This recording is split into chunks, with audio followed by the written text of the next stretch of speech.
ദൈവത്തിൻ്റെ നാമത്തിന് നന്ദിയോടുകൂടെ സ്തുതിക്കുന്നു, സ്തോത്രം ചെയ്യുകയാണ്.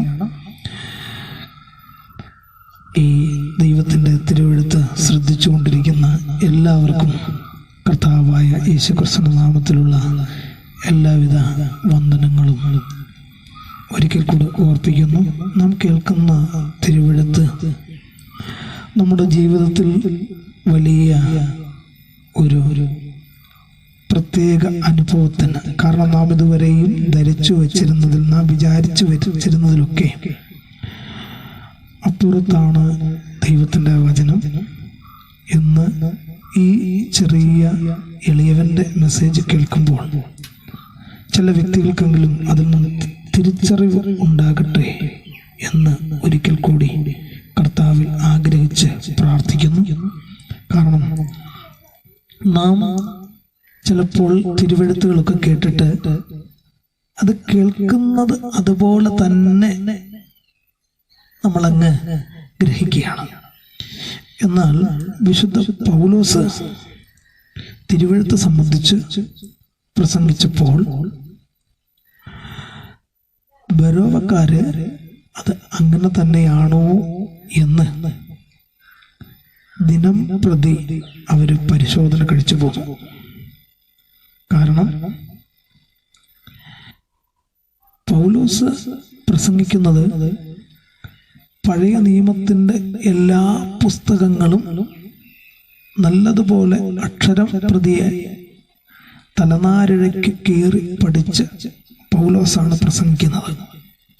പക്ഷെ അത് തിരുവെഴുത്തിൽ അങ്ങനെ തന്നെയാണോ എന്ന് ഒരു ദിവസം പരിശോധിച്ചെന്നല്ല, അവർ ദിനം പ്രതി ഓരോ ദിവസവും അതങ്ങനെ തന്നെയാണോ എന്ന് പരിശോധിച്ച് അത് ഉറപ്പുവരുത്തുവാനിടയായി. അപ്പോൾ പൗലോസിന്റെ ക്വാളിറ്റിയെ കുറിച്ചൊക്കെ പറഞ്ഞാൽ നമുക്കെല്ലാം വളരെ സുപരിചിതമായ കാര്യമാണ്.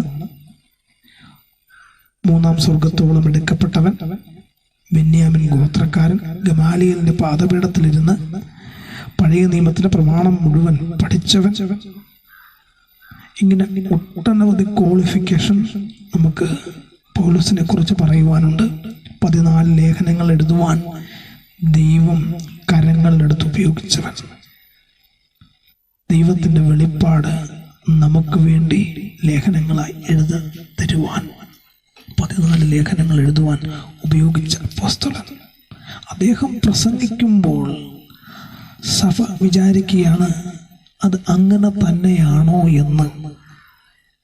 അപ്പോൾ നാം കേൾക്കുന്ന ഓരോ തിരുവെഴുത്തും അതങ്ങനെ തന്നെയാണോ എന്ന് പരിശോധിക്കേണ്ട ഉത്തരവാദിത്വം നമുക്ക് ഓരോരുത്തർക്കുമുണ്ട്.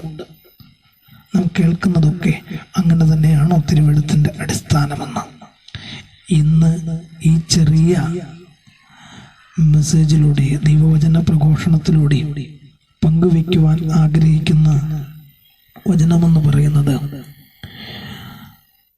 മർക്കോസിന്റെ സുവിശേഷം. അതിൽ നാം കാണുന്ന വാക്യമുണ്ട്, കാലം തികഞ്ഞു, ദൈവരാജ്യം സമീപിച്ചിരിക്കുന്നു, മാനസാന്തരപ്പെട്ട് സുവിശേഷത്തിൽ വിശ്വസിപ്പിൻ. മർക്കോസിന്റെ സുവിശേഷം 1-ാം അധ്യായത്തിന്റെ 15-ാമത്തെ വാക്യമാണ്. ഇത് അവിടെ പരാമർശിക്കുന്നത് കർത്താവായ യേശുക്രിസ്തുവാണ്. യേശുക്രിസ്തു തന്റെ പ്രസംഗത്തിൽ നിന്ന് വിളിച്ചു പറയുകയാണ്, കാലം തികഞ്ഞു, ദൈവരാജ്യം സമീപിച്ചിരിക്കുന്നു, മാനസാന്തരപ്പെട്ട് സുവിശേഷത്തിൽ വിശ്വസിപ്പിൻ. ഇത് യേശുക്രിസ്തു പ്രസംഗിക്കുന്നതിന് മുമ്പ് തന്നെ സ്നാപക യോഹന്നാൻ വിളിച്ചു പറയുന്നുണ്ട്, കാലം തികഞ്ഞു, ദൈവരാജ്യം സമീപിച്ചിരിക്കുന്നു, മാനസാന്തരപ്പെട്ട് സുവിശേഷത്തിൽ വിശ്വസിപ്പിൻ. മത്തായിയുടെ സുവിശേഷത്തിൽ അതിനെക്കുറിച്ച് മത്തായി എഴുതിയിരിക്കുന്ന ഇങ്ങനെയാണ്, സ്വർഗരാജ്യം സമീപിച്ചിരിക്കുന്നു, മാനസാന്തരപ്പെട്ട് സുവിശേഷത്തിൽ വിശ്വസിപ്പിൻ എന്ന് സ്നാപക യോഹന്നാൻ വിളിച്ചു പറയുകയാണ്. അപ്പൊ സ്നാപക യോഹന്നാൻ തടവിലായ ശേഷം അവിടെ സുവിശേഷം അറിയിക്കുവാൻ പിന്നെ കാണുന്നത് യേശുക്രിസ്തുവിനെയാണ്. സ്നാപക യോഹന്നാൻ എന്തു പ്രസംഗിച്ചുവോ, എന്തു പ്രസംഗിച്ച് അവസാനിപ്പിച്ചോ അവിടെ നിന്ന് യേശുക്രിസ്തു ആരംഭിക്കുവാനിടയായി. സ്നാപക യോഹന്നാൻ തടവിലായപ്പോൾ അവിടെ കൊണ്ട് സുവിശേഷത്തിന്റെ പ്രസംഗം അവസാനിക്കുന്നില്ല, അവിടെ കൊണ്ട് നിൽക്കുന്നില്ല. ആ സ്ഥാനം യേശുക്രിസ്തു ഏറ്റെടുത്തുകൊണ്ട് യേശുക്രിസ്തു വീണ്ടും പ്രസംഗിക്കുകയാണ്, കാലം തികഞ്ഞു, ദൈവരാജ്യം സമീപിച്ചിരിക്കുന്നു, മാനസാന്തരപ്പെട്ട് സുവിശേഷത്തിൽ വിശ്വസിപ്പിൻ.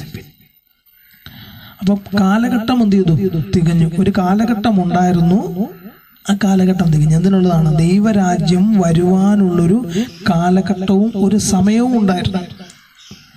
ആ സമയം എങ്ങനെയാണ് അളന്ന് നമുക്ക് തിട്ടപ്പെടുത്തുന്നത്? തിരുവചനത്തിന്റെ അടിസ്ഥാനത്തിൽ എങ്ങനെയാണ് ദൈവരാജ്യം വരുവാനുള്ള കാലത്തെ തിരിച്ചറിയുന്നത്?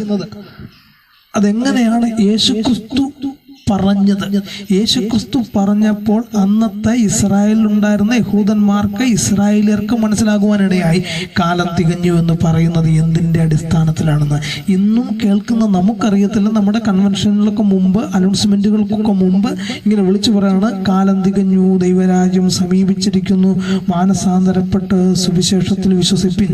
ഇത് കർത്താവായ യേശുക്രിസ്തു 2000 വർഷങ്ങൾക്ക് പിറകിൽ നിന്നുകൊണ്ട് പറഞ്ഞ കാര്യമാണ്. ഇന്നേക്ക് 2000 വർഷങ്ങൾക്ക് പിറകിൽ നിന്നുകൊണ്ട് യേശുക്രിസ്തു പറയുകയാണ്, കാലം തികഞ്ഞു, ടൈം ഈസ് ഫുൾഫിൽ, സമയം തികഞ്ഞു, കാലഘട്ടം തികഞ്ഞു. എന്തിനുള്ളതാണ്? ദൈവരാജ്യം വരുവാൻ. കാലഘട്ടം തികഞ്ഞതുകൊണ്ട് ദൈവരാജ്യം ഇപ്പോൾ ഇസ്രായേൽ ജനമേ നിങ്ങളുടെ കൈക്ക് അടുത്ത്, നിങ്ങളുടെ സമീപേ, നിങ്ങൾക്ക് കാലെടുത്ത് വെക്കാമത്ത അത്ര അകലത്തിൽ, നിങ്ങൾക്ക് അനുഭവിക്കുവാൻ കഴിയുന്ന അത്ര അകലത്തിൽ, നിങ്ങൾക്ക് തൊട്ടറിയുവാൻ കഴിയുന്ന അത്ര അകലത്തിൽ ദൈവരാജ്യം നിങ്ങളുടെ സമീപേ, നിങ്ങളുടെ അടുത്ത് വന്ന് നിൽക്കുന്നുവെന്ന് യേശുക്രിസ്തു പറഞ്ഞപ്പോൾ അതിനെ എതിർക്കുവാൻ അവിടുത്തെ യഹൂദന്മാർക്ക് ആർക്കും കഴിഞ്ഞില്ല. കാരണം അവർക്ക് ഈ കാലഘട്ടത്തെക്കുറിച്ച് വ്യക്തമായിട്ടൊരു ധാരണയുണ്ട്. അവർ പഠിച്ച വചനത്തിന്റെ അടിസ്ഥാനത്തിൽ അവർക്ക് അതിനെക്കുറിച്ച് വ്യക്തമായിട്ടറിയാം. ഇന്നും അറിയാത്ത നമ്മൾ വിളിച്ചു പറയുകയാണ്, കാലം ഇന്ന് ഈ 2000 ആകുമ്പോഴും തികയുന്നതേ ഉള്ളൂ എന്ന്. യേശുക്രിസ്തു പറഞ്ഞു കാലം തികഞ്ഞു. തികയുമെന്നല്ല യേശുക്രിസ്തു പറഞ്ഞത്, അത് ഫുൾഫില്ലായി എന്ന് തന്നെയാണ് യേശുക്രിസ്തു ഉറപ്പിച്ച് പറഞ്ഞത്. അതിൻ്റെ അടിസ്ഥാനത്തിൽ എങ്ങനെയാണ് ഈ കാലം തികയുന്നതെന്ന് നമുക്ക് തിരിച്ചറിയേണ്ടതുണ്ട്. ഒന്ന്, കാലം തികഞ്ഞെങ്കിലേ ദൈവരാജ്യം എന്ത് ചെയ്യത്തുള്ളൂ? വരത്തുള്ളൂ. അതിനൊരു ടൈം ഫ്രെയിം ദൈവം തമ്പുരാൻ തന്നെ നേരത്തെ വെച്ചിട്ടുണ്ട്. അത് മനുഷ്യനോട് ദൈവം അറിയിച്ചിട്ടുമുണ്ട്. വിശുദ്ധ വേദപുസ്തകം വായിക്കുമ്പോൾ ദാനിയേൽ പ്രവചനത്തിലേക്ക് വരുമ്പോൾ അതിൻ്റെ 2-ാം അധ്യായത്തിൽ നമുക്ക് കാണുവാൻ കഴിയുന്നുണ്ട് എങ്ങനെയാണ് സമയം ദൈവം മനുഷ്യനെ അറിയിച്ചത്. ഏത് കാലഘട്ടത്തിൽ ദൈവത്തിന്റെ രാജ്യം വരുമെന്ന് ദൈവം ഇസ്രായേൽ ജനത്തോട് അറിയിച്ചത് എങ്ങനെയാണ് എന്ന് തിരുവെഴുത്തിൽ വളരെ വ്യക്തമായിട്ട് നാം കാണുന്നുണ്ട്. ഇസ്രായേൽ ജനം എങ്ങനെയാണ് ബാബേലിൽ എത്തപ്പെട്ടതെന്ന് അറിഞ്ഞെങ്കിൽ മാത്രമേ നമുക്ക് ആ കാര്യങ്ങളൊന്ന് ബോധ്യപ്പെടുത്തുള്ളൂ. ഒന്ന്, ഇസ്രായേലിന്റെ രാജ്യം എന്ന് പറയുന്ന ഐക്യരാജ്യമായിട്ട് നിന്നൊരു കാലഘട്ടം ഉണ്ടായിരുന്നു, ദാവീദിന്റെ കാലഘട്ടം. ദാവീദിന്റെ കാലഘട്ടത്തിന് ശേഷമായിട്ട് ശലോമോന്റെ കാലഘട്ടത്തിലും രാജ്യം ഐക്യരാജ്യമായിട്ട് ഒറ്റ രാജ്യമായിട്ട് നിൽക്കുമ്പോൾ, അതിന് ശേഷമായിട്ട് ശലോമോന്റെ കാലഘട്ടത്തിന് ശേഷമായിട്ട് രാജ്യം തെക്കും വടക്കുമായിട്ട് 2ആയിട്ട് വിഭജിക്കപ്പെടുവാനിടയായി. അതിൽ വടക്കേ രാജ്യത്തെ അസീറിയ വന്ന് കൈയടക്കുകയും കീഴടക്കുകയും അവരെ അസീറിയയിലേക്കും മറ്റ് 5 രാജ്യങ്ങളിലേക്കും എന്ത് ചെയ്തു? അവരെ അടിമകളാക്കി കൊണ്ടുപോകുവാനിടയായി. അസീറിയയിൽ നിന്നും മറ്റു രാജ്യത്തു നിന്നുമൊക്കെ അവിടെ ഉള്ളവരെ എന്ത് ചെയ്തു? ഈ ശമരിയയിൽ കൊണ്ട് പാർപ്പിച്ചത് കൊണ്ട് ശമരിയയിലുള്ള ഒരു സങ്കരവർഗമായി മാറുവാനിടയായി. അത് അവിടെ നിൽക്കട്ടെ. 2-ാമത്തെ ഭാഗം എന്ന് പറയുന്നത് തെക്കേ രാജ്യമാണ്. തെക്കേ രാജ്യം എന്ന് പറയുന്നത് യഹൂദ എന്ന് പറയുന്ന 2 ഗോത്രങ്ങളടങ്ങുന്ന രാജ്യമാണ്, യഹൂദയും ബെന്യാമിനും. ഈ ഗോത്രത്തെ എന്ത് ചെയ്തു? ബാബേൽ രാജാവ് വന്നിട്ട് രാജ്യത്തെ കീഴടക്കുവാനിടയായി. നെബൂഖദ്നേസർ ഈ രാജ്യത്തെ കീഴടക്കിയിട്ട് രാജ്യത്തെ കൊള്ളാവുന്ന നല്ല ആരോഗ്യം ദൃഢഗാത്രന്മാരായിട്ടുള്ള ആണുങ്ങളെ എന്ത് ചെയ്യുന്നറിയാമോ? ബാബേലിലേക്ക് പ്രവാസത്തിലേക്ക് കൊണ്ടുപോയി. പുരുഷ പ്രജകളെ ബാബേലിൽ പ്രവാസത്തിലേക്ക് കൊണ്ടുപോയി അവരെ അവിടെ അടിമകളെ താമസിപ്പിക്കുവാനിടയായി. നല്ല ജ്ഞാനവും ബുദ്ധിയും വിവേകവുമുള്ള ആൾക്കാരെ രാജ്യത്തിന്റെ മറ്റ് വിവിധ കാര്യങ്ങൾക്ക് വേണ്ടി ഉപയോഗിക്കുവാൻ രാജാവ് തീരുമാനിച്ചു. അങ്ങനെ ദാനിയേലിനെയും രാജ്യത്തിന്റെ ഒരു മുഖ്യസ്ഥാനത്തേക്ക് രാജാവാക്കി വെക്കുവാനിടയായി. ഇതെല്ലാം ദൈവത്തിന്റെ ഒരു പദ്ധതിയും കൂടെയാണ്. എന്നാൽ ഈ ബാബേലിന്റെ പ്രവാസത്തിലേക്ക് പോയി ഇസ്രായേൽ ജനത്തോട് ദൈവം മുന്നമേ അരുളി ചെയ്തിട്ടുണ്ടായിരുന്നു, 70 സംവത്സരങ്ങൾക്ക് ശേഷം നിങ്ങൾക്ക് ഇവിടെ നിന്നൊരു മടങ്ങിപ്പോക്കുണ്ട്. നിങ്ങളെ യഥാസ്ഥാനപ്പെടുത്തി നിങ്ങളുടെ പിതാക്കന്മാർക്ക് അവകാശമായി കൊടുത്ത സ്ഥലത്തേക്ക് നിങ്ങളെ കൊണ്ടുവരും. ദൈവം അവരോട് വാഗ്ദത്തം ഉറപ്പിച്ച് പറയുകയും ചെയ്തു. അത് ദാനിയേലിന് ദൈവം വെളിപ്പെടുത്തി കൊടുക്കുവാനും ഇടയായി. ആ ഭാഗവും അവിടെ നിൽക്കട്ടെ. അങ്ങനെ ഇരിക്കെ ഇവരെ പ്രവാസത്തിലേക്ക് കൊണ്ടുവന്ന രാജാവ് നെബൂഖദ്നേസർ ഒരു സ്വപ്നം കാണുന്ന ഒരു ദിവസം രാത്രിയിൽ സ്വപ്നം കണ്ട രാജാവ് സ്വപ്നം എന്തെന്ന് രാത്രിയിൽ തന്നെ മറന്നുപോവുകയും ഞെട്ടി എഴുന്നേൽക്കുകയും ഭീകരമായ സ്വപ്നമാണ് താൻ കണ്ടത്, താൻ എന്താണ് കണ്ടതെന്ന് മറന്നുപോയി. രാത്രിയിൽ പിന്നീട് ഉറങ്ങാൻ കഴിഞ്ഞില്ല. നേരം വെളുത്തപ്പോൾ തന്നെ രാജ്യത്തിൻ്റെ സഭ വിളിച്ചു കൂട്ടിയിട്ട് ആ രാജ്യത്തെ ഒരു വിളംബരം ചെയ്യാൻ പുറപ്പെടുവിച്ചു. എന്താന്ന് ചോദിച്ചു കഴിഞ്ഞാൽ രാജ്യത്തെ ശകുനവാദികളും മന്ത്രവാദികളും എല്ലാം കടന്നു വരിക, എന്നിട്ട് രാജാവ് കണ്ട സ്വപ്നം എന്താണ് എന്ന് നിങ്ങൾ ആദ്യം അറിയിക്കണം, രണ്ടാമത് ആ സ്വപ്നം എന്താണെന്ന് നിങ്ങൾ വ്യാഖ്യാനിക്കുകയും ചെയ്യണം. രാജാവ് സ്വപ്നം എന്താണ് എന്ന് പറഞ്ഞാൽ ഞങ്ങളത് വ്യാഖ്യാനിച്ച് തരാമെന്ന് ശകുനവാദികളും മന്ത്രവാദികളും ഒക്കെ വിളിച്ചു പറഞ്ഞപ്പോൾ രാജാവ് പറഞ്ഞു, രാജ്യത്ത് ഇങ്ങനെയാണെങ്കിൽ ഒരു മന്ത്രവാദിയുടെയും ശകുനവാദികളെയും ഒന്നും ആവശ്യമില്ല, അതുകൊണ്ട് അവരുടെ എല്ലാം തലവെട്ടിക്കളയുവാൻ ഒരു രാജ്യത്ത് നെബൂഖദ്നേസർ രാജാവ് ആജ്ഞ പുറപ്പെടുവിച്ചു കഴിഞ്ഞപ്പോൾ ദാനിയേൽ രാജാവിനെ ചെന്ന് കണ്ടിട്ട് പറയുവാനിടയായി, രാജാവേ, എനിക്ക് അങ്ങ് ഒരവസരം കൂടി തരണം, ഞാൻ അങ്ങ് കണ്ട സ്വപ്നം എന്താണെന്ന് പറയാം, സ്വപ്നത്തിൻ്റെ അർത്ഥം എന്താണെന്നും ഞാൻ വ്യാഖ്യാനിച്ചു തരാമെന്ന് പറഞ്ഞപ്പോൾ ദാനിയേലിന് ദൈവം രാജാവ് ഒരു അവസരം കൊടുത്തു. ആ അവസരത്തിൻ്റെ അടിസ്ഥാനത്തിൽ ദാനിയേൽ രാത്രി മുഴുവൻ നിന്ന് പ്രാർത്ഥിച്ചപ്പോൾ ദൈവം ദാനിയേലിന്റെ ദർശനത്തിൽ വെളിപ്പെടുത്തി രാജാവ് കണ്ട സ്വപ്നം എന്താണെന്നും അതിൻ്റെ അർത്ഥം എന്താണെന്നും. നേരം വെളുത്ത് സഭ കൂടുന്ന സമയത്ത് ദാനിയേൽ ചെന്നിട്ട് രാജാവിനെ കണ്ട് ബോധിപ്പിച്ചു, രാജാവേ, അങ്ങ് കണ്ട സ്വപ്നം എന്താണെന്ന് ഞാൻ പറയാം. സർവശക്തനായ ദൈവം, രഹസ്യങ്ങളെ വെളിപ്പെടുത്തുന്ന ദൈവം, ഇന്നലെ രാത്രി തലേന്ന് രാത്രി എനിക്ക് ദൈവം അങ്ങ് കണ്ട സ്വപ്നം എന്താണെന്ന് എനിക്ക് വെളിപ്പെടുത്തി, അത് എന്താണെന്ന് അങ്ങയോട് ഞാൻ പറയാം എന്ന് പറഞ്ഞിട്ട് രാജാവിനോട് പറഞ്ഞു, അങ്ങ് കണ്ട സ്വപ്നം ഒരു വലിയ സ്വർണ്ണ ബിംബമാണ്, ഒരു വലിയ ബിംബത്തെയാണ് അങ്ങ് സ്വപ്നം കണ്ടത്. ആ സ്വപ്നത്തിൽ കണ്ട ബിംബത്തിൻ്റെ തല തങ്കം കൊണ്ടുള്ളതാണ്, അതിൻ്റെ കൈയും നെഞ്ചും വെള്ളി കൊണ്ടുള്ളതാണ്, അര താമ്രം കൊണ്ടുള്ളതാണ്, തുട ഇരുമ്പ് കൊണ്ടുള്ളതാണ്, കാലും കാൽപ്പത്തിയും വിരലുകളും ഒക്കെ ഇരുമ്പും കളിമണ്ണും കൂടെ ചേർന്നതാണ് എന്ന് രാജാവിനോട് സ്വപ്നം പറഞ്ഞപ്പോൾ രാജാവ് ഞെട്ടിപ്പോയി. രാജാവ് പറഞ്ഞു, ഞാൻ കണ്ട സ്വപ്നം ഇത് തന്നെയാണ്. ഇനി സ്വപ്നത്തിന്റെ അർത്ഥം എന്താണെന്ന് വ്യാഖ്യാനിച്ച് ദാനിയേൽ പറയുകയാണ്, രാജാവേ, തല തങ്കം കൊണ്ടുള്ളത് അത് അങ്ങ് തന്നെയാണ്. രാജാവ് സമ്പൽ സമൃദ്ധിയോടെ രാജ്യത്തെ ഭരിക്കുന്നത് തന്നെയാണ്, അങ്ങയെ തന്നെയാണ് കാണിക്കുന്നത്. രണ്ടാമത്, അങ്ങയുടെ രാജ്യത്തിന് ശേഷമായിട്ട് മറ്റൊരു രാജ്യം വരുവാനിടയാകും, അത് അങ്ങേക്കാൾ താണതായൊരു രാജ്യമാണ്, അതാണ് വെള്ളി കൊണ്ടുള്ളത്. ആ രാജ്യം 2 രാജ്യത്വങ്ങൾ ചേർന്ന് ഭരിക്കുന്നതായിരിക്കും. നമുക്ക് കാണുവാൻ കഴിയുന്നുണ്ട്, ബാബിലോണിന്റെ രാജ്യത്തിന് ശേഷമായിട്ട് മേദ്യരും പേർഷ്യക്കാരും ചേർന്ന് ബാബിലോണിനെ കീഴടക്കി.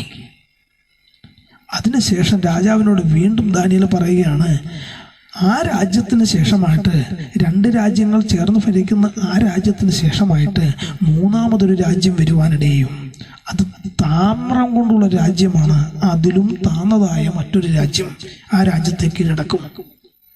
ആ രാജ്യത്തെക്കുറിച്ച് നമുക്ക് കാണുമ്പോൾ മനസ്സിലാകുന്ന ഒരു കാര്യമുണ്ട്, മേദ്യ പേർഷ്യയെ കീഴടക്കിയ ഗ്രീസ് എന്ന് പറഞ്ഞൊരു സാമ്രാജ്യമുണ്ടായിരുന്നു. രാജാവിനോട് വീണ്ടും ദാനിയേൽ പറയുകയാണ്, രാജാവേ, താമ്രം ആകുന്ന രാജ്യത്തിന് ശേഷമായിട്ട് 4മതൊരു രാജ്യം വരും, ആ രാജ്യം ഇരുമ്പ് പോലെ ബലമുള്ളതാണ്, സകലത്തിനെ തകർത്ത് ഉടയ്ക്കുന്നതാണ്. ആ രാജ്യം എന്തു ചെയ്യും? സകലത്തിനെ തകർത്ത് 4മതൊരു രാജ്യം സ്ഥാപിക്കും. ഈ രാജാക്കന്മാരുടെ കാലത്ത് സ്വർഗസ്ഥനായ ദൈവം എന്നേക്കും സ്ഥിരമായൊരു രാജ്യം സ്ഥാപിക്കുമെന്ന് രാജാവിനോട് പറയുവാനിടയായി. രാജാവിന് കാര്യം ബോധ്യപ്പെട്ടു. രാജാവ് ദാനിയേലിനെ എന്ത് ചെയ്തു? ആദരിക്കുവാനിടയായി. അപ്പോഴവിടെ ഒരു കാലക്കണക്ക് ദൈവം തമ്പുരാൻ അവിടെ വെളിപ്പെടുത്തുവാനിടയായി. ദാനിയേലിലൂടെ വെളിപ്പെടുത്തി, രാജാവിന് വെളിപ്പെടുത്തി. സത്യത്തിൽ അതിൻ്റെ അർത്ഥം വെളിപ്പെടുത്തിയത് ഇസ്രായേൽ ജനത്തിനായിരുന്നു. നാലാമതൊരു രാജ്യത്തിൻ്റെ കാലഘട്ടത്തിന് ശേഷം ആ രാജ്യത്തിൻ്റെ അവസാന ഭാഗമാകുന്ന ഇരുമ്പും കളിമണ്ണും കൂടെ ചേർന്നുള്ളൊരു ഭാഗത്ത് ആ സമയത്ത് എന്ത് ചെയ്യുമെന്നറിയാമോ? സ്വർഗസ്ഥനായ ദൈവം എന്നേക്കും സ്ഥിരമായൊരു രാജ്യം സ്ഥാപിക്കും. നമുക്ക് വായിച്ചു പോകാം. അതിലൊരു വാക്യം വായിക്കുവാൻ ഞാൻ താല്പര്യപ്പെടുകയാണ്. സമയത്തിൻ്റെ പരിമിതിയിൽ ഒത്തിരി ലാഗ് ആകാതെ സംസാരിക്കുന്നതിന് വേണ്ടിയാണ് ഞാൻ ഇങ്ങനെ പറഞ്ഞു പോകുന്നത്. ദാനിയേൽ പ്രവചനം അതിൻ്റെ 2-ാം അധ്യായത്തിൻ്റെ 43-ാമത്തെ വാക്യം ഇങ്ങനെ വായിക്കുന്നു: ഇരുമ്പും കളിമണ്ണും ഇടകലർന്നതായി കണ്ടതിൻ്റെ താല്പര്യമോ, അവർ മനുഷ്യബീജത്താൽ തമ്മിൽ ഇടകലരുമെങ്കിലും ഇരുമ്പും കളിമണ്ണും തമ്മിൽ ചേരാതിരിക്കുന്നത് പോലെ അവർ തമ്മിൽ ചേരുകയില്ല. ഈ രാജാക്കന്മാരുടെ കാലത്ത് സ്വർഗസ്ഥനായ ദൈവം ഒരു നാളും നശിച്ചു പോകാത്ത ഒരു രാജ്യത്വം സ്ഥാപിക്കും. ആ രാജ്യത്വം വേറൊരു ജാതിക്കും ഏൽപ്പിച്ചു കൊടുക്കുകയില്ല.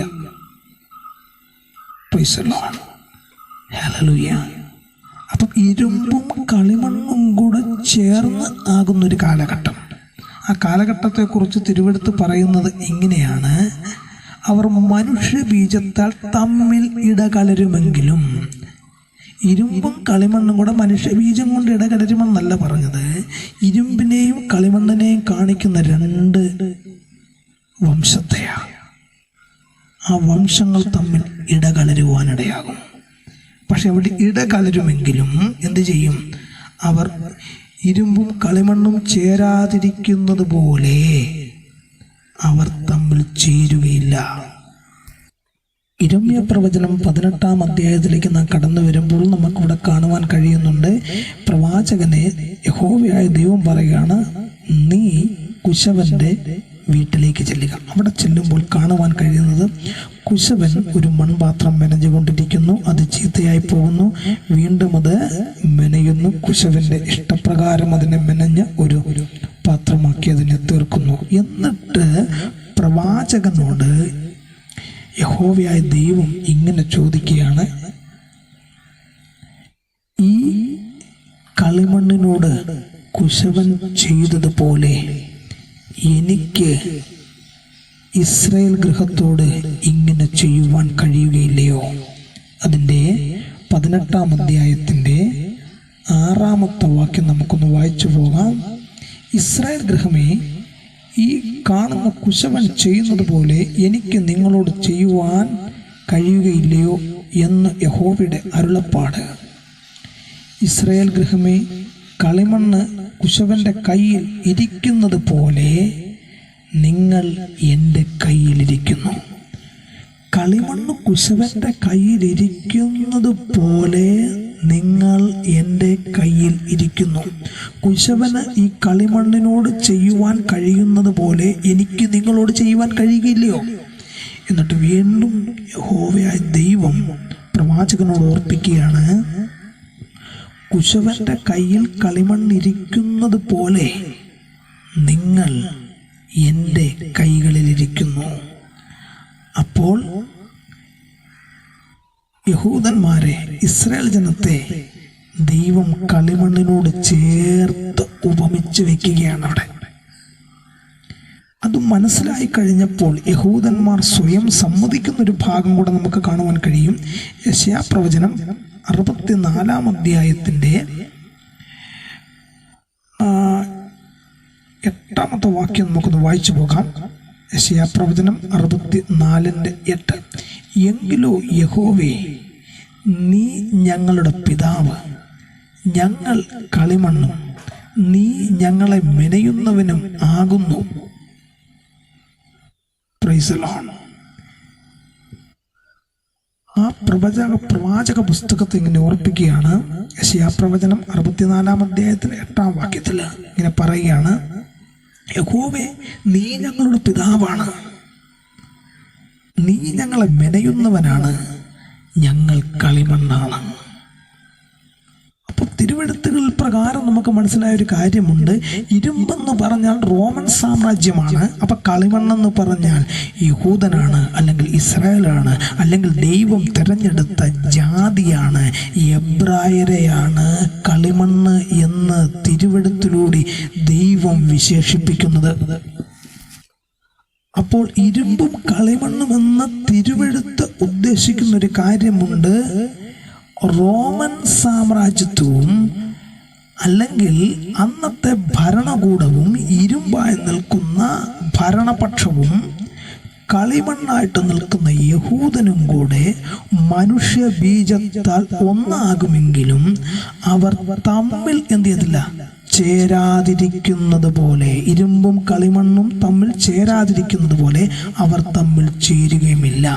ഈ കാലഘട്ടത്തിൽ സ്വർഗസ്ഥനായ ദൈവം എന്നേക്കും സ്ഥിരമായ തൻ്റെ രാജ്യത്വം സ്ഥാപിക്കും എന്നാണ് തിരുവെഴുത്ത് പറഞ്ഞത്. അപ്പം ഇരുമ്പും കളിമണ്ണും കൂടെ ചേർന്ന് യഹൂദന് ഒരിക്കലും മറ്റൊരു ജാതികളോട് ഇടകലരുവാൻ ദൈവം അവകാശം കൊടുത്തിട്ടില്ല, ദൈവം പ്രമാണം കൊടുത്തിട്ടില്ല. പഴയ നിയമത്തിൽ ദൈവം കൊടുത്ത പ്രമാണം, മോശ മുഖാന്തരം ദൈവം കൊടുത്ത പ്രമാണത്തിൽ പറയുകയാണ്, നിങ്ങൾ മറ്റൊരു ജാതിയുടെ ഇടയിൽ ഇടകലരരുത്, ജാതികളുടെ ചട്ടം നിങ്ങൾ പഠിക്കരുത്, അവരോട് നിങ്ങൾ ഇടകലരരുത്, അവരുടെ ഇടയിൽ നിന്ന് നിങ്ങൾ വിവാഹത്തിനെടുക്കുകയോ നിങ്ങളുടെ ഇടയിൽ നിന്ന് അവരിലേക്ക് വിവാഹത്തിന് കൊടുക്കുകയോ ചെയ്യരുത് എന്ന് ദൈവം അവരോട് പ്രമാണം കൽപ്പിച്ചിട്ടുള്ളത് കൊണ്ട് ഇരുമ്പും കളിമണ്ണും തമ്മിൽ ഒരിക്കലും ചേരുവാൻ സാധ്യതയില്ല. എങ്കിൽ നമുക്ക് തിരുവെഴുത്തിലൊന്ന് വായിച്ചു നോക്കാം. അപ്പോസ്തല പ്രവർത്തികളുടെ പുസ്തകം 24-ാം അധ്യായത്തിന്റെ 24-ാമത്തെ വാക്യത്തിൽ ഇങ്ങനെ വായിക്കുന്നു: കുറെ നാൾ കഴിഞ്ഞിട്ട് ഫെലിക്സ് യഹൂദ സ്ത്രീയായ തൻ്റെ ഭാര്യ ദ്രുസില്ലയുമായി വന്നു പൗലോസിനെ വരുത്തി യേശുക്രിസ്തുവിനുള്ള വിശ്വാസത്തെക്കുറിച്ച് അവന്റെ പ്രസംഗം കേട്ടു. അപ്പൊ പൗലോസിന്റെ പ്രസംഗം കേൾക്കുവാനായിട്ട് രാജാവായ ഫെലിക്സ് വന്ന് ഇരിക്കുക തൻ്റെ ഭാര്യയുമായി ചേർന്ന്. ഭാര്യയുടെ പേര് ദ്രുസില്ല എന്നാണ്. അതൊരു യഹൂദ സ്ത്രീയാണ്. ഫെലിക്സ് എന്ന് പറയുന്ന റോമൻ ഭരണാധികാരിയുടെ ഭാര്യ യഹൂദ സ്ത്രീയായ ദ്രുസില്ല. ഇരുമ്പും കളിമണ്ണും കൂടെ ഒരുമിച്ച് ചേരുമെന്നത് ദൈവത്തിൻ്റെ പ്രവചനത്തിലുള്ളതാണെങ്കിൽ അതങ്ങനെ സംഭവിക്കുക തന്നെ ചെയ്യും. ഇന്നേക്ക് 2000 വർഷങ്ങൾക്ക് പിറകിൽ റോമൻ സാമ്രാജ്യത്വമായിരിക്കുന്ന സമയത്ത് തന്നെ ഇരുമ്പും കളിമണ്ണും കൂടെ ഒരുമിച്ച് ചേർന്നു. അവർ മനുഷ്യ ബീജത്താൽ ഒന്നാകുമെങ്കിലും അവർ ഇരുമ്പും കളിമണ്ണും തമ്മിൽ ചേരാതിരിക്കുന്നത് പോലെ യഹൂദനും റോമൻ സാമ്രാജ്യവും തമ്മിൽ ഒരിക്കലും ഒന്നിച്ചു ചേർന്നു പോയിട്ടുമില്ല. ആ കാലഘട്ടത്തിൽ സ്വർഗസ്ഥനായ ദൈവം എന്നേക്കും സ്ഥിരമായ തൻ്റെ രാജ്യം സ്ഥാപിക്കും. അതുകൊണ്ടാണ് കർത്താവായ യേശുക്രിസ്തു നിന്നുകൊണ്ട് പറയുകയാണ്, കാലം തികഞ്ഞു. ഇന്നേക്ക് 2000 വർഷത്തിന് പിറകിൽ കാലം തികഞ്ഞു. ഇരുമ്പും കളിമണ്ണും കൂടെ തമ്മിൽ ചേരാതിരുന്ന 2 വസ്തുക്കൾ തമ്മിൽ ചേർന്നു. മനുഷ്യ ബീജത്താൽ അവർ ഒന്നായി. പക്ഷേ അവർ ഒരിക്കലും ഒന്നാകത്തുമില്ല. ആ കാലഘട്ടത്തിൽ ദൈവം എന്നേക്കും സ്ഥിരമായ തൻ്റെ രാജ്യം സ്ഥാപിക്കും. ഇരുമ്പും കളിമണ്ണും കൂടെ ഒരുമിച്ച് ചേർന്നിട്ടുണ്ടോ? ദൈവത്തിൻ്റെ രാജ്യം സ്ഥാപിതമായിട്ടുണ്ട്. ഇന്ന് പലരും പറയുകയാണ്, ദൈവരാജ്യം വരും വരും വരും വരും, ദൈവത്തിൻ്റെ രാജ്യം വരാനിരിക്കുന്നതേ ഉള്ളൂ. മനുഷ്യ തിരുവെടുത്ത് പറഞ്ഞിട്ടുണ്ട്, ദൈവരാജ്യം സ്ഥാപിതമായി. ഇത് നീ മനസ്സിലാക്കണമെന്നുണ്ടെങ്കിൽ നീ തിരുവെടുത്ത് ശ്രദ്ധിച്ചൊന്ന് വായിച്ചു നോക്കണം. അതുകൊണ്ടാണ് ഞാൻ പ്രാരംഭമായിട്ട് തന്നെ ഓർപ്പിച്ചത്, തിരുവെടുത്ത് നാം ശ്രദ്ധയോടെ വീക്ഷിക്കണം. നാം കേൾക്കുന്നതല്ല, നാം തിരുവെടുത്ത് അത് അറിഞ്ഞു തന്നെ അതങ്ങനെ തന്നെയാണോ എന്ന് വീണ്ടും വീണ്ടും പരിശോധിക്കണം. നമ്മുടെ കൺവെൻഷനുകളിൽ, നമ്മുടെ ചുറ്റുപാടുകളിൽ മൈക്ക് കെട്ടി വിളിച്ചു പറയുന്നത് അങ്ങനെ തന്നെയാണോ എന്ന് തിരുവെടുത്തൊന്ന് പരിശോധിക്കാൻ നാം ഒന്ന് തയ്യാറായെങ്കിലേ ദൈവവചനത്തിന്റെ സത്യം മനസ്സിലാക്കുവാനിടയാകത്തുള്ളൂ. എന്തുകൊണ്ടാണ് ഇന്നും മനുഷ്യൻ പറയുന്നത് ദൈവരാജ്യം വന്നിട്ടില്ല എന്ന്? കാരണം അവര് പറയുന്ന ദൈവരാജ്യം കാണാൻ കഴിയുന്നില്ല, ദൈവരാജ്യം അനുഭവിക്കാൻ കഴിയുന്നില്ല. എന്തുകൊണ്ടാണ് മനുഷ്യ നിനക്ക് ദൈവരാജ്യം അനുഭവിക്കാൻ കഴിയാത്തത്? എന്തുകൊണ്ടാണ് മനുഷ്യ നിനക്ക് ദൈവരാജ്യം കാണാൻ കഴിയാത്തത്? യോഹന്നാന്റെ സുവിശേഷം 3-ാം അധ്യായത്തിലേക്ക് വരുമ്പോൾ നമുക്ക് അങ്ങനെ ഒരു കാര്യം കാണുവാൻ കഴിയുന്നുണ്ട്. ഒരു പ്രമാണിയായവൻ, യഹൂദരിൽ പ്രമാണിയായവൻ നിക്കോദിമോസ് വന്ന് കർത്താവിനോട് വന്ന് ചോദിക്കുകയാണ്, റബി, നീ ദൈവത്തിന്റെ ഉപദേഷ്ടാവായിരിക്കുന്നു എന്ന് ഞാൻ അറിയുന്നു. റബി, നീ ദൈവത്തിന്റെ അടുക്കൽ നിന്ന് വന്നിരിക്കുന്നു എന്ന് ഞാൻ അറിയുന്നു.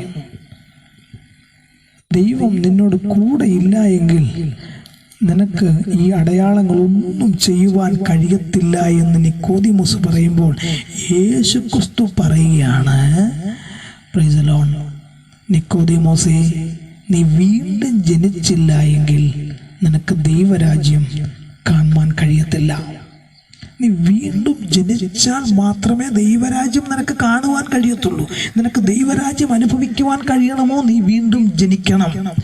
ഇന്ന് പലർക്കും ഈ 21-ാം നൂറ്റാണ്ടിൽ പലരും പറയുക, ദൈവരാജ്യം വന്നിട്ടില്ല, എനിക്കത് കാണുവാൻ കഴിയുന്നില്ല എന്ന്. കാരണം എന്തെന്നറിയാമോ? നീ ശരിക്കും രക്ഷിക്കപ്പെട്ടിട്ടില്ല കേട്ടോ. നീ മാനസാന്തരപ്പെട്ടിട്ടില്ല. മാനസാന്തരപ്പെട്ടവനെ തിരുവെടുത്ത് മനസ്സിലാകത്തുള്ളെന്ന്. തിരുവെടുത്ത് മനസ്സിലാകുക എന്ന് പറഞ്ഞാൽ പ്രസംഗം ഉണ്ടാക്കാനായി വായിക്കുന്നതല്ല തിരുവെടുത്ത് മനസ്സിലാക്കുന്നത്. അതിൻ്റെ സത്യമെന്തെന്ന് കർത്താവ് വെളിപ്പെടുത്തുവാനിടയാകണം. അതുകൊണ്ട് യേശുക്രിസ്തു തൻ്റെ പരസ്യ ശുശ്രൂഷയിൽ അതിനുശേഷം ശിഷ്യന്മാരോട് ഇങ്ങനെ സംസാരിക്കുന്ന ഒരു ഭാഗത്ത് കർത്താവ് പറയുന്നുണ്ട്, ദൈവരാജ്യത്തിൻ്റെ മർമ്മങ്ങളെ അറിയുവാൻ നിങ്ങൾക്ക് വരം ലഭിച്ചിരിക്കുന്നു, പുറത്തുള്ളവർക്കോ അത് മറവായിരിക്കുന്നു. പലപ്പോഴും ദൈവരാജ്യത്തിൻ്റെ മർമ്മം എന്തെന്ന് മനസ്സിലാകുവാൻ കഴിയാതെ പോകുന്നത്, ദൈവരാജ്യം എന്തെന്ന് മനസ്സിലാകുവാൻ കഴിയാതെ പോകുന്നത്, ദൈവരാജ്യം എന്തെന്ന് അനുഭവിക്കുവാൻ കഴിയാതെ പോകുന്നത് നീ വീണ്ടും ജനിക്കാത്തതിൻ്റെ കുഴപ്പമാണ്. നീ ശരിയായ രീതിയിൽ ഒരു മാനസാന്തരത്തിലേക്ക് വരാത്തതിൻ്റെ കുഴപ്പമാണ്. നീ ദൈവത്തിൻ്റെ സന്നിധിയിൽ മുട്ടുമടക്കി പറ, കർത്താവ്, ഇതിൻ്റെ മർമ്മം എനിക്ക് വെളിപ്പെടുത്തണമേ. ഈ വചനം എന്താണെന്ന് എനിക്ക് വെളിപ്പെടുത്തണമേ.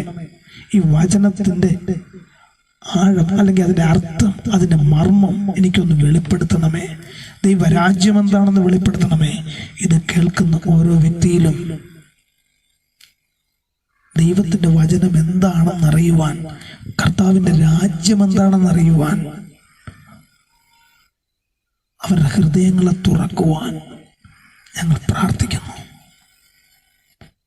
ലുദിയുടെ ഹൃദയം തുറന്നതുപോലെ ദൈവരാജ്യത്തിൻ്റെ വചനത്തെക്കുറിച്ചറിയുവാൻ, ദൈവരാജ്യം ഉദ്ദേശിക്കുന്ന അതിൻ്റെ പർപ്പസ് എന്തെന്ന് മനസ്സിലാക്കുവാൻ ദൈവം ഓരോരുത്തരെയും ഇടയാക്കട്ടെ ഓർപ്പിച്ചുകൊണ്ട്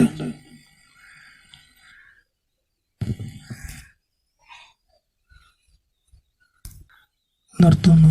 ദൈവം നമ്മളെല്ലാവരെയും ധാരാളമായി അനുഗ്രഹിക്കട്ടെ. നമുക്ക് പ്രാർത്ഥിക്കാം.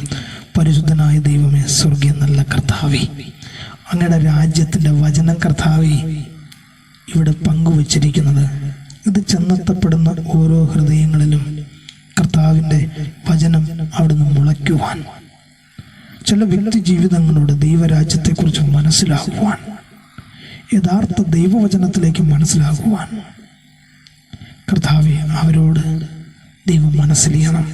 അവരുടെ ഹൃദയങ്ങളോട് ഇടപെടണം കർത്താവെ. ഞങ്ങൾക്ക് ഒരു മനുഷ്യൻ്റെ ഹൃദയത്തിലേക്ക് അകത്ത് ചെന്നിട്ട് അവനെ വചനം പഠിപ്പിക്കുവാൻ കഴിയത്തില്ല. പക്ഷെ എൻ്റെ ദൈവം അവർ ഹൃദയത്തോട് ഇടപെടുവാൻ കഴിയും. കർത്താവെ, ഇന്ന് പകൽക്കാലം കേൾക്കുന്ന ഈ വചനം വ്യക്തി ജീവിതങ്ങൾക്ക് വലിയൊരു തിരിച്ചറിവാകുവാൻ, മാനസാന്തരമാകുവാൻ സ്വർഗം ഇടവരുത്തണമേ എന്ന് ആത്മാർത്ഥമായി പ്രാർത്ഥിക്കുന്നു. എല്ലാവിധ നന്മകളാലും നിറയ്ക്കുമാറാകണമേ. ഞങ്ങളുടെ ഈ ചെറിയ പ്രവർത്തനത്തെ, കിങ്ഡം ക്വസ്റ്റിനെ ദൈവം ധാരാളമായിട്ട് അനുഗ്രഹിക്കണമേ എന്ന് പ്രാർത്ഥിക്കുന്നു. ക്രിസ്തു യേശുവിൻ്റെ മഹത്വമുള്ള നാമത്തിൽ തന്നെ ആമേൻ.